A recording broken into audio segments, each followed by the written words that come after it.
Hello అండి, hi అందరికీ. మనం హ్యాండ్ని చేతి పని చేసే పని లేకుండా ఎలా స్టిచ్ చేయాలో చూద్దాము.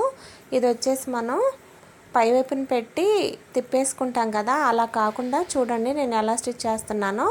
ఒరిజినల్ క్లాత్ మీద లైనింగ్ క్లాత్ని పెట్టేసేయండి. లోపల వైపున పెట్టేసి ఒక పావించ మనకి ఒరిజినల్ క్లాత్ ఎక్కువ ఉండేటట్టు చూసుకోండి.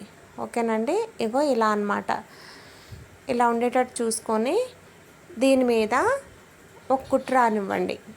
ఒరిజినల్ క్లాత్ పావించి ఎక్స్ట్రా ఉండాలి, లైనింగ్ క్లాత్ లోపలికి ఒక పావించి ఉండాలన్నమాట.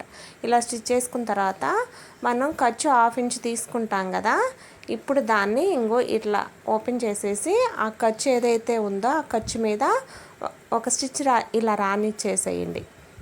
మనం 1/2 ఇంచ్ ఖర్చు మీద ఇలా ఫోల్డ్ చేసి రానివ్వండి.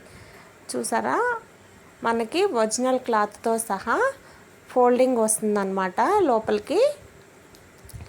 ఇలా స్టిచ్ చేసుకోండి. ఇలా చేసుకున్న తర్వాత ఇప్పుడు మనం తిప్పేసుకుందాము. చూడండి, మనకి పై వైపున కుట్టు రాలేదు. కావాలంటే ఇప్పుడు ఒరిజినల్ క్లాత్ మీద సన్నగా కుట్టు రానిచ్చేసేసుకోండి. ఇలా రానిచ్చుకున్న తర్వాత ఇప్పుడు మనం లైనింగ్ క్లాత్కి ఒరిజినల్ క్లాత్కి కలిపి కుట్టేసుకుందాము. ఇలా కుట్టారంటే మీకు కుట్టు కనిపించదు, ప్లస్ ఖర్చు కూడా కనిపించదండి.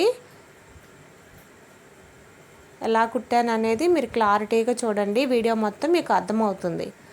ఓకేనా అండి, ఇప్పుడు ఏదైతే ఎక్స్ట్రా క్లాత్ ఉందో దాన్ని కట్ చేసుకుందాము.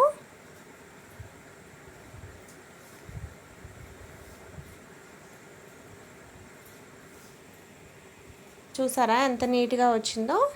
ఇప్పుడు చూడండి, మీరు అసలు ఎక్కడ కూడా మనకి కుట్టు కనిపించదు. మనం లోపల మడిచి కుట్టాం కనుక మనకి క్లాత్ కూడా లోపల నుంచి బయటికి కనిపించదు అనమాట. చూడండి, క్లియర్గా మీకు చూపిస్తున్నాను నేను. చూడండి, మనకి కుట్టు కూడా కనిపించట్లేదు కదా. ఇలా నీట్గా వస్తుంది అనమాట. ట్రై చేయండి. థ్యాంక్